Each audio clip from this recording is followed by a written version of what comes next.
बिट्टू की भैंस बबली कुएं में गिर गई। कुएं में पानी तो ज्यादा नहीं है, पर बबली बेचैन हो रही है।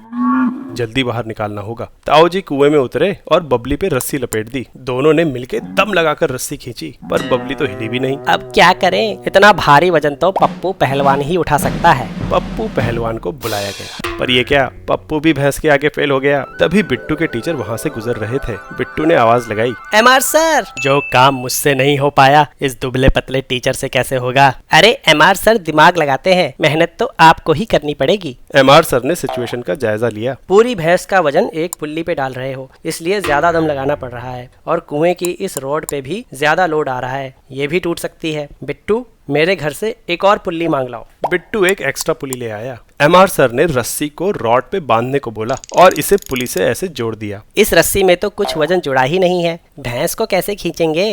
भैंस को इस दूसरी पुल्ली से ऊपर खींचना होगा, और ये पुली इस सेटअप में यहाँ पे फिट हो जाएगी। लेकिन ऐसा करने से क्या फर्क पड़ेगा। जब रस्सी से कोई वजन उठाते हैं तो उसमें एक फोर्स यानी टेंशन क्रिएट होता है, जो कि लगने वाले वजन पे डिपेंड करता है। और रस्सी की एक खास बात होती है कि अगर इसका मास लोड से बहुत कम है तो हम इसकी पूरी लंबाई पे टेंशन बराबर मान सकते हैं। मतलब अगर रस्सी पे भैंस नीचे की तरफ mg फोर्स लगा रही है तो रस्सी का कोई भी भाग ले लो, उस पे टेंशन mg के बराबर ही होगा। अब भैंस को अगर दो रस्सियों से खींचें तो ये टेंशन दोनों रस्सियों में बराबर बढ़ जाएगा, मतलब आधा आधा। अब यहाँ एक पुली लगा दो तो ये दो रस्सियों का काम एक ही रस्सी से हो जाएगा। एक गौर करने वाली बात है, टेंशन एक पुलिंग फोर्स है, मतलब ये हमेशा रस्सी से जुड़े ऑब्जेक्ट्स को पुल करता है। जैसे कि एक ही रस्सी पप्पू को भी आगे खींच रही है और भैंस को ऊपर भी, इसलिए भले ही रस्सी एक है लेकिन रस्सी के दोनों सिरे अभी भी पुली और उससे जुड़ी भैंस को ऊपर ही खींचेंगे। हमारे सेटअप में रस्सी का एक छोर रॉड पे लगा है और दूसरे छोर पे पप्पू पहलवान पुलिंग फोर्स लगा रहा है। अगर इस फोर्स से लग रहे टेंशन को टी मान ले तो इस पुली पे ऊपर की तरफ 2t की फोर्स लग रही है। अब अगर भैंस को कांस्टेंट वेलोसिटी से ऊपर लाना है तो इस फोर्स को नीचे की तरफ लग रही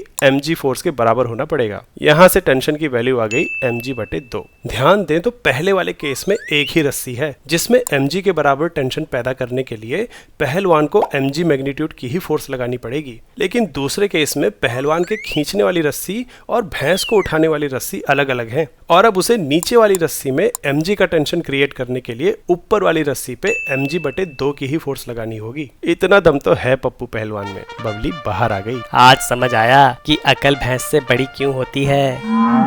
वैसे एक बात बताओ, कुएं की इस रॉड पे दोनों केसेस में बराबर फोर्स लगेगी या अलग अलग? अगर जेई या नीट की तैयारी कर रहे हो तो फिजिक्स वाला के बैचेस चेकआउट करो, लिंक चैनल पेज पे है, और इस कूपन कोड को इस्तेमाल करोगे तो डिस्काउंट भी मिलेगा।